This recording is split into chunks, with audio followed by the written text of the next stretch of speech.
Camogli looks just like any other town on the Italian coast. The little colored houses face the sea and the sun shines on them.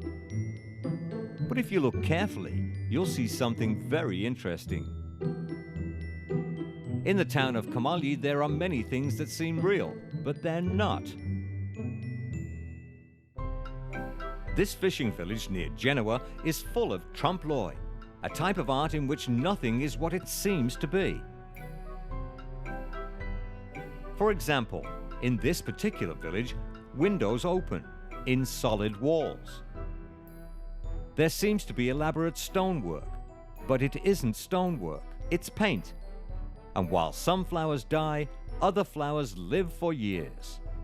Why? Because they're painted on the building. In the past, Camogli's fishermen used to paint their houses in bright colors and unusual designs.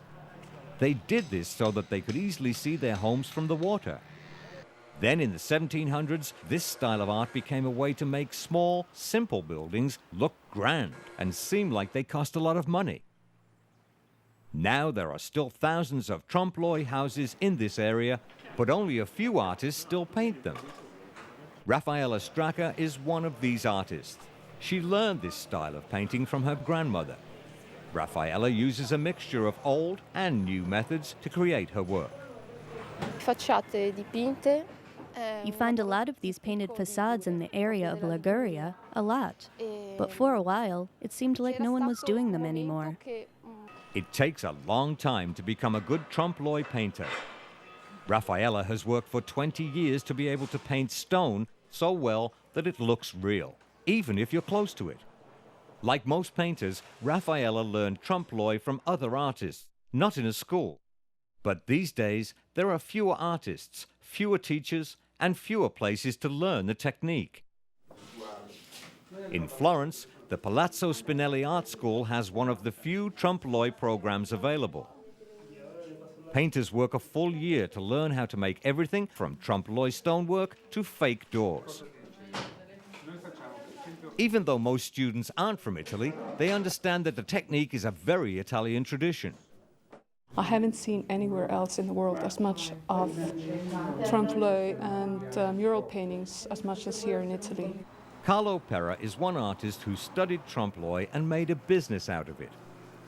His customers are often people who live in small houses or city apartments. They want to buy Pera's trompe-l'oeil terraces and balconies to improve the appearance of their homes. Carlo feels that trompe-l'oeil brings something unexpected to a new place.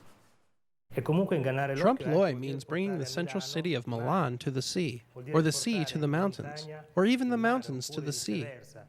Carlo's style comes from history. He uses an art book from the 1300s to study the technique. He uses only traditional style paints and mixes them by hand. He does all of this for one reason, to protect the trompe-l'oeil traditions. It's easy to see. If we lose the trompe-l'oeil tradition, then very little of Camogli's culture will remain. We'll have museums, but that's not much. Culture should be seen. Everyone should enjoy it. Fortunately, in this part of Italy, you can still see the local culture everywhere.